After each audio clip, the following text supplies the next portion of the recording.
Hello friends, welcome to my channel. आप देख रहे हैं निशी की पाठशाला। आज हम जानेंगे स्टेनोग्राफर के बारे में।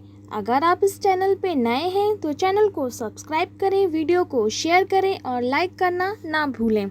तो चलिए हम शुरू करते हैं और जानते हैं स्टेनोग्राफी क्या होता है। स्टेनोग्राफी लिखने की एक संकेत लिपि है जिसमें सामान्य लेखन की अपेक्षा अधिक तीव्र गति से लिखा जा सकता है। इसमें छोटे संकेतों का उपयोग किया जाता है। स्टेनोग्राफी में लिखने की क्रिया आशुलेखन कहलाती है। इसे हिंदी में शीघ्र लेखन भी कहते हैं। लिखने और बोलने की गति में अंतर होता है। साधारण तौर पर जिस तरह से कुशल व्यक्ति हाथ से लिखता है उससे उच्च गति से वह लिप्यांतरण करता है। ऐसी स्थिति में वक्ता के भाषण अथवा संभाषण को लिपिबद्ध करने में विशेष रूप से कठिनाई उपस्थित हो जाती है। इसी कठिनाई को हल करने के लिए स्टेनोग्राफर की आवश्यकता पड़ती है। आशुलिपि लिखने और बोलने की गति में अंतर होता है। साधारण तौर पर जिस गति से कुशल व्यक्ति हाथ से लिखता है उससे चौगुनी या 5 गुनी गति से वह संभाषण करता है। ऐसी स्थिति में वक्ता के भाषण अथवा संभाषण को लिपिबद्ध करने में विशेष रूप से कठिनाई उपस्थित हो जाती है। इसी कठिनाई को हल करने के लिए शीघ्र लेखन के आविष्कार की आवश्यकता पड़ी। आशुलिपि की बहुत सी पद्धतियाँ हैं। आशुलिपि के सभी तरीकों में प्रायः प्रयुक्त होने वाले कुछ शब्दों एवं वाक्यांशों के लिए संकेत या लाघव निश्चित होते हैं।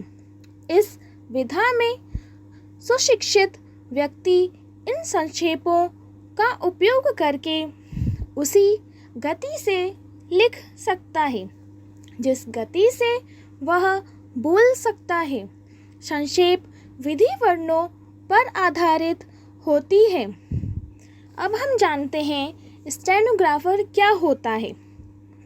सबसे पहले बात करेंगे कि स्टेनोग्राफर किसे कहते हैं। स्टेनोग्राफर वह है जो अदालतों, संस्थाओं, कॉलेजों में किसी व्यक्ति के द्वारा दिए गए भाषण को बहुत कम समय में टाइपराइटर की सहायता से लिखता है।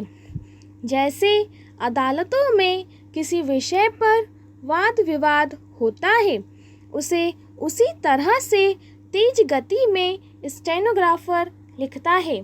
स्टेनोग्राफर को आशुलिपिक भी कहा जाता है। चलिए तो अब हम जानते हैं कि स्टेनोग्राफर के लिए क्या क्वालिफिकेशन होनी चाहिए।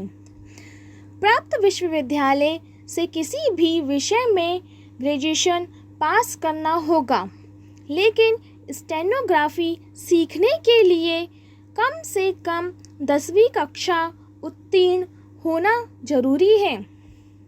आशुलिपिक बनने के लिए क्या योग्यता होनी चाहिए। किसी मान्यता प्राप्त संस्थान, विश्वविद्यालय से किसी भी विषय में स्नातक पास करना होगा। उम्मीदवार की न्यूनतम उम्र 18 वर्ष और अधिकतम उम्र 27 वर्ष होनी चाहिए। आपको स्टेनो टाइपिंग आनी चाहिए। टाइपिंग स्पीड हिंदी भाषा में प्रति मिनट 80 शब्द होनी चाहिए और अंग्रेजी में भी 80 शब्द प्रति मिनट होनी चाहिए। और इसके साथ ही आपको PGDCA का डिप्लोमा करना पड़ेगा और साथ ही CPCT पास करना पड़ेगा। इसका सर्टिफिकेट लेंगे तभी आपको अच्छी जॉब मिल पाएगी। अब बात करते हैं कि जॉब कैसे मिलेगी। कॉलेज, स्कूल, संस्थान, रेलवे, सेना, अदालत, मंत्रालयों, इन सभी संस्थानों में समय समय पर स्टेनोग्राफर की भर्ती आती रहती है। स्टेनोग्राफर भर्ती के लिए आपको आवेदन करना होगा। स्टेनोग्राफर भर्ती में होने वाली सभी परीक्षाओं को पास करना होगा, तभी आपको जॉब मिलेगी। अगर आपके पास सभी योग्यताएं हैं तो आप आवेदन फॉर्म भर सकते हैं। एप्लीकेशन फॉर्म भरने के बाद लिखित परीक्षा होती है। इस परीक्षा को उत्तीर्ण करना होगा। लिखित परीक्षा पास करने के बाद स्टेनो टेस्ट होता है।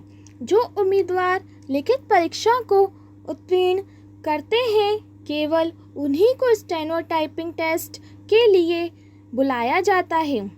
स्टेनो टाइपिंग टेस्ट पास करने के बाद स्टेनोग्राफर पद के लिए आपकी नियुक्ति होती है।